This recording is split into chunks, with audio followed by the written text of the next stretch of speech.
Anybody? What's the next question? You said someone was there. I'm sorry, this program that Pastor just mentioned, 7 levels of preparation, it will be ready in English in 1 month. It's a translation. It's been translated to English. Somebody said he was going to pay for it. I don't know if they are paying for it, but somebody is paying for it just for it to you are the one paying for it. He said, I'm going to pay for it. Just get it for me in English. So it's going to be ready soon. But other people are going to benefit because of you. It's Pastor Danny from Canada. Huh? I just want to share one thing. When I heard about that, I wanted to get it because I have a young girl in our church. Our church is just 1 year. She came a month after, so she's only 10 months. And I've been applying what I've been hearing from you. Just last week, she started her own youth program. Yo! Just last week. She's the only one. She's a single mother with 3 young children. My God. And she started her own youth program based on what the little bit I've been telling her from what Pastor Sunday is doing. So I want to learn more because it's working. She's got her own website already. It's called Roy, ROY, Rockout Youth. Wonderful. So I said, I'll do whatever I have to do. I'll pay whatever I have to pay. Just get me this information so I can begin to impart it on others. Wonderful. Can you imagine if you could teach 10% of your church members to go out and be a world changer like that? You are on a dangerous ground. Well, Pastor, I think I can say that our daughter is doing something similar in our church. Okay. She's just sold out for God to do so many things for young people. And she has this program going on in our church at this point in time. And thank God What for particular program? What did she call it? Calling the youth together from one Friday a month, just to discuss, talk, have some snacks. Sometimes it's overnight. Now, the difference between what we are talking about and this one is that, you see, you will always, in every church, you will always find some initiative people who start one program or the other here and there, just one bright light in a dark crowd. But we are talking about putting it on a conveyor, like doing a system whereby everybody in your church could be taken from salvation level to beginning, not just a gifted, sister or a gifted brother who is just, but we are talking about a system operating in your local church, whereby you are engineering and gearing every one of your members. Take just a system. I'm no more interested. I don't know how it works anymore. I'm a pastor. I'm the senior pastor, so I don't even know all these stages. I don't teach in them. I don't go through them. I don't even know, because a system is working. That is what we're talking about, and that's why he needed the translation. That's exactly where I was going, because I wanted to be able to help her even further, because I can see the fire in her. But why do you focus just on her? I'm saying you could have this program, not just for the one that is specially gifted like her, but you could actually have this program to train all your members and make them become like her. That's right, Pastor, and that's part of my question, which is, how can you now help? I mean, for this particular church, it started from the very scratch, from the very beginning. But if you are in a church where you have so many Christians already, and you need to reorientate Send them back to the ABC school, my brother. Even if they are bishops, when you join our church here, even if you are bishop of your own church, you still have to start from the scratch here, man. Because those religious spirits, they are the ones that we fight with the most. Thank you, my brother. Who is there? Yes? Hi, okay. Pastor. Yeah. Could you teach me how you started your church and then multiplied those services to some 40 services now in the city? Do you have to maintain a father-sonship relationship? How do you maintain the vision? And if you could build one large congregation, would you pull everybody back together? Okay. Now, that's a very good question. Now, let me say that God pushed me to the point where I had to do that, having churches all over the city. The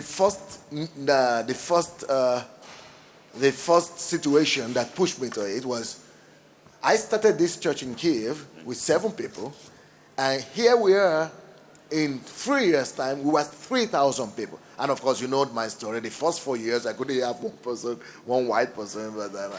But when God gave me this strategy already, that go for the down and out, in the next 3 years, we were 3,000. Then all hell broke loose. Then the government wanted to destroy me because I become a threat. Gathering so many people in a city, in one place here, they see you as a revolutionary threat, as a political threat. So, and everybody began to point at me, saying that I was the one pulling all this crowd. So on one hand, half of the people were saying he must be a really gifted person, talented person, and they were looking at me like a superstar. On the other hand, the government was saying if we could eliminate him, we'll get rid of this movement.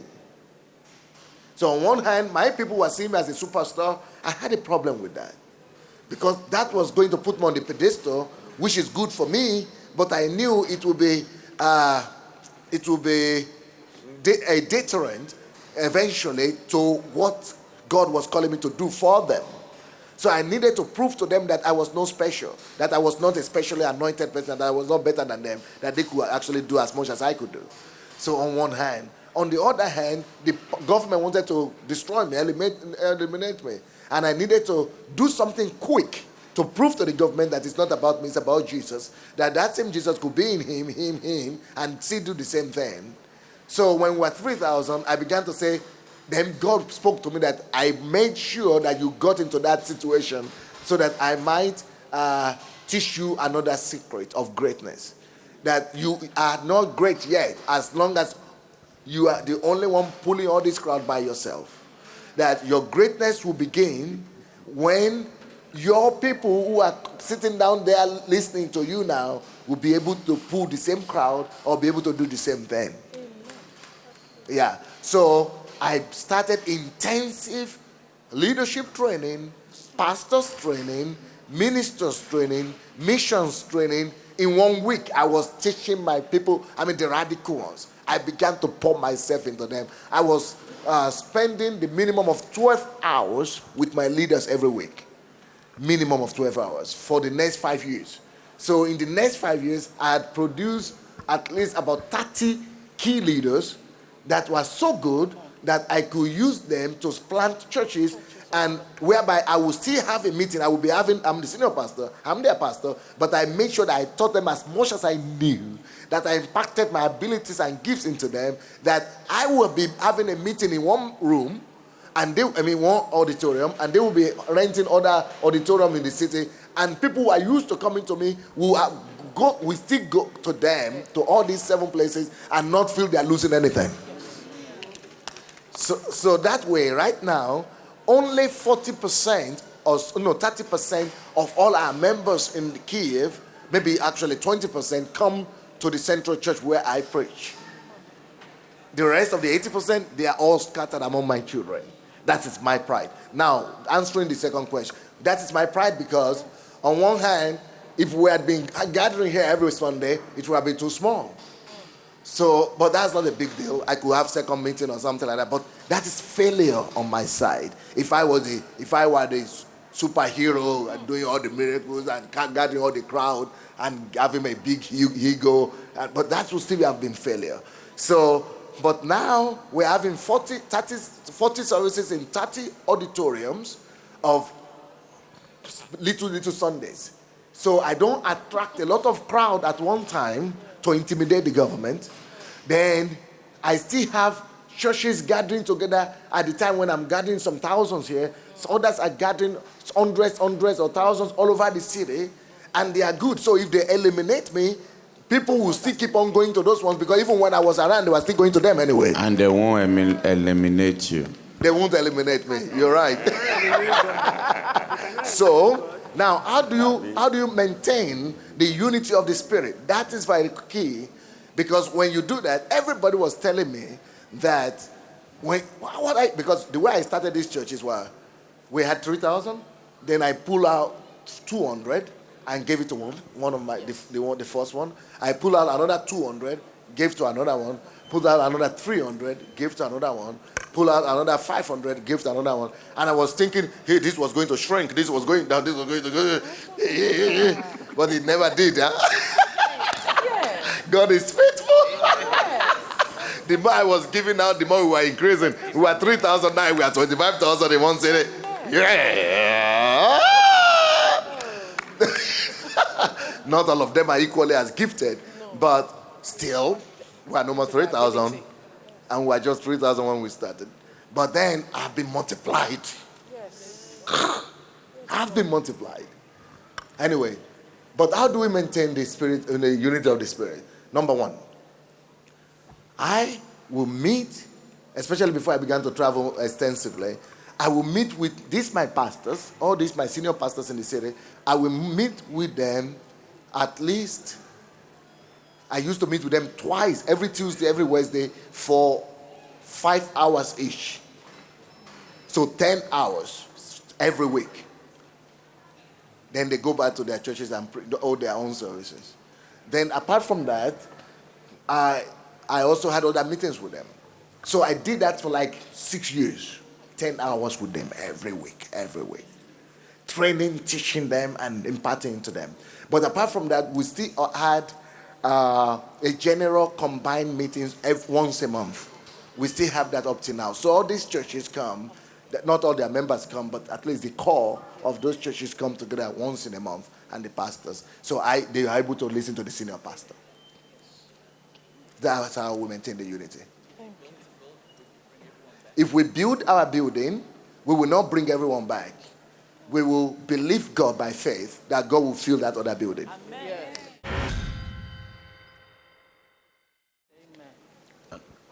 Thank you, sir. My name is Yemi and I come from London.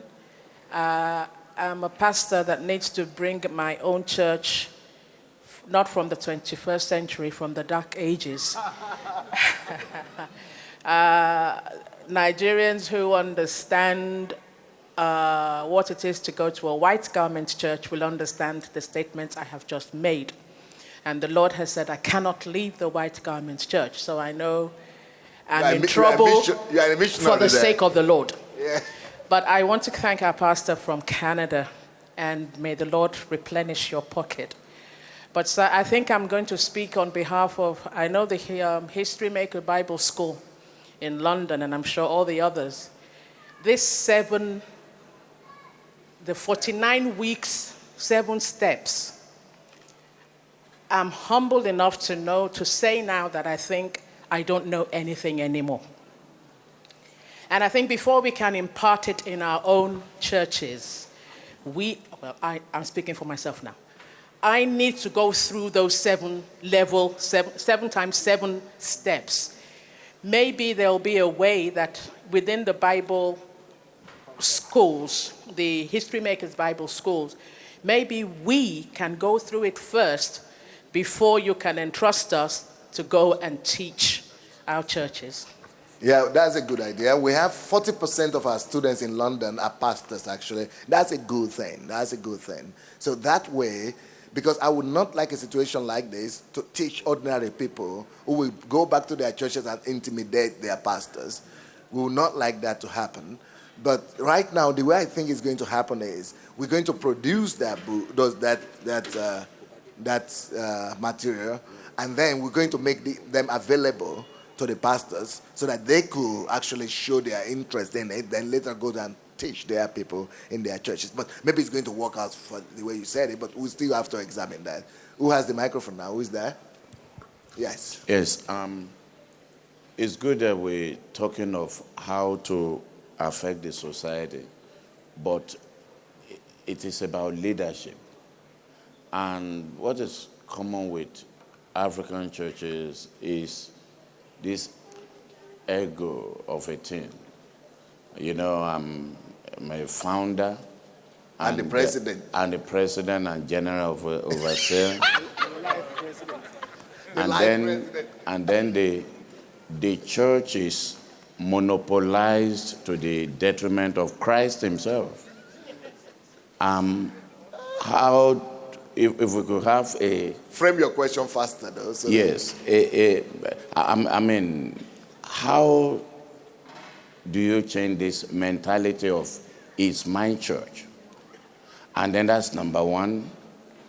Two, how were you able to maintain this level of humility with all the photographs around the world? Yeah. Thank you. For humility, that's the easiest thing for me to maintain. Because when you are in a hostile environment, like I am here, they are killing me every day, reminding me that I'm not really tough.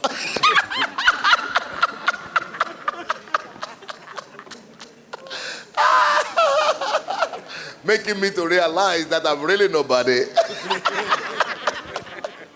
Despite all what God is doing through me here, there's so much opposition and so much humiliating and humbling experience on the other hand, that I think instead of asking the question about humility, the question should be, how do you keep on going?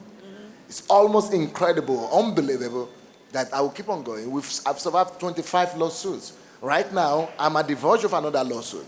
Right now, they have collided together, political forces in this country, accusing me of stealing $120 million US, sending it to Africa, and just impoverishing the people of Ukraine to my own gain. And they want to put me in jail for 12 years right now as I'm talking. But they are too small to do it. They are too small to do it. They have encountered a force that is greater than the expectation. A whole nation is not big enough to handle the power that is operating through this place. Amen. But they are hearing me, and I know I'm in more challenge right now, but we are going to face it, and we are going to pass through it. Amen. So I go through so much trouble that the last time, just 2 days ago, when they came to my house, and my wife was telling me, they came to collect all our cars. Just 2 days ago, to confiscate and arrest all my cars. And they are not even my cars because they are my wife's cars. And my wife was saying, sometimes you just want to say, God, we begin to feel what it means when instead of Jesus, that is being counted among the transgressors, among the like a prisoner, like a criminal. Yes, criminal. So I know what it means. So, that keeps you humble big time, all the time, And when the police are surrounding your homes and coming back, going into your house, making search, looking for some $120 million that you never even saw $1 from. Calling into the police, surrounding you everywhere, asking you questions. And then when Parliament of a country is stopping once a year to discuss what to do with you to get rid of you. And when at least once a week, one politician or member of Parliament will say something in the newspaper about me, when every single day there is an article coming out about me.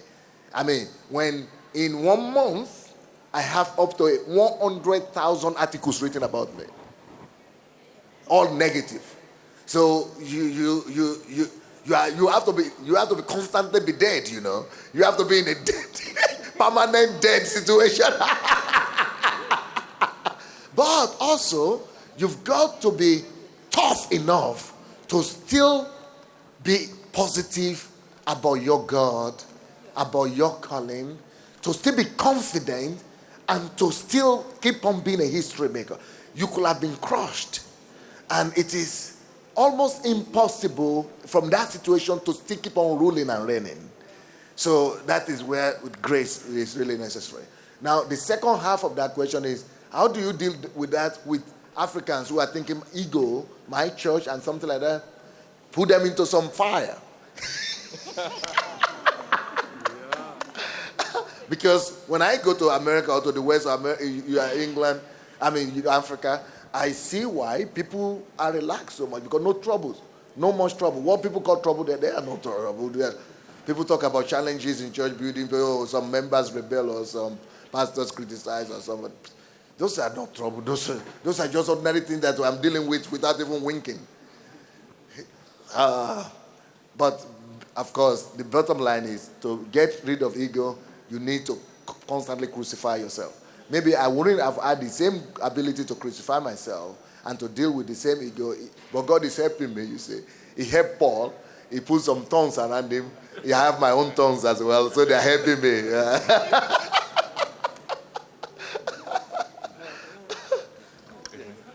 Praise God. My name is Akin. I want to find out, in this vision ownership system, how do you make sure that one person's mistake does not affect the image of the church? That is exactly what I'm suffering now. That's exactly what has just happened to us now. This one company came down in our church. Now, can you imagine? But you must give me the credit. In 2 years, we formed a 1,000 business club, where we raised up 1,000 newly founded businesses. 1,000 people started their own businesses, and 2 of them became millionaires in 2 years. So that is history on its own. It's only Microsoft that has been able to do that. But we did it in his church. But when this economic crunch came, credit crunch, one company out of 1,000 went down so bad, and they couldn't return the money to people. It was like a financial center. So because of that, the government used it as an excuse that, this is the time to catch Pastor Sunday because that guy goes to his church. So they now say, because they heard that I started a bank, a microfinance bank in Africa, they now connected the two and say, if that company came down in his church, we think it's a scheme. That the thing didn't really collapse. It was not credit. Maybe he just withdrew the money and went to start a bank in Africa because of it. And so they joined that together, and now they are forcing people to give evidence and testimony against to build the case, which we're not going to, cause it's going to fall apart because it's not true. What is not true, you will never be able to prove it. Anyway, so the mistake of these my guys, because they put their money, $40 million US, they put it in a land property business, and when property came down, they couldn't give the money back. They couldn't. Yes. So that is what. So the mistake of one is giving me the trouble I am in right now. So I've risked it. Is my wife here? No, she's gone. Okay. I've risked it all these years, and God has always seen me through. But as my apostle told me, that God gave you the grace all the time. Apostle Toff told me this when all these problems started, that you had the opportunity. You could do that when you were still growing and you were still limited. God covered it. Because I was using my resources to lift everybody, you put my name, my reputation on the line. I'm a fanatic of people. And that's almost killed me right now, because I put my stage, like I put people on the stage now. So what the police is using is that I presented these people with this business on the stage. Although on the stage, I didn't promote them. I was only asking them questions. What are your guarantees? What do you want to do? What are the, like I do right now. So, but they are now using that if you promoted it, you are interested in it. But that's just my principle of using my resources, everything we have to promote people, advance everybody. And anyway, so now Apostle Toff was telling me it is now dangerous for me, myself, to be doing those kind of things, because there is something to lose now. And it's not just losing myself, my reputation, my name, but all the millions of people. Our church, on daily basis, we have personal one-on-one touch contact with 1-point-something million people. So those people are affected. In 1 year, we work with 5-point-something million people on one-on-one, not radio, not television, one-on-one. So that is a nation on its own. 5 million people will be in jeopardy just because if one of those people fail. So it's a high price to pay. So now my biggest challenge is I'm still thinking, I don't know if I have answered this question yet, because the easiest answer is to do it like the way all the churches do it. The pastor is the pastor, don't come, no, I'm the chief here. But that's exactly what I'm breaking. So I am breaking the concept of the pastor is the chief commander-in-chief, and he's the king, and all the people are just the subjects. But what the church we are building here is the concept of we are all kingdom of kings. So all of us are kings. So this stage and this pulpit belongs to everybody. It's to help you become your own king in your own sphere. So I don't want to break that concept, because the kingdom of king and priest is what God has called us to be. We are all supposed to be kings and priests in this kingdom. Kings. And the church is supposed to make you into that king. Make you into that priest. So I want how to do that now and not jeopardize or risk whatever grace God has put here. Is what I'm still struggling with that. Apostle Toff is suggesting to me that I should put my people in place that will shake everybody, and but that we are trying to do that too, but we don't want to do it in such a way that will also lose the freedom we are giving people, the empowerment we are giving people. So I'm still in a dilemma, and I need your help in that area. But don't let that stop you. It's my trouble. God will get me out. Give them freedom first. When you get in your own trouble, to God will get you out. But maintain the freedom first. Make sure you maintain the freedom. Make sure you maintain the freedom.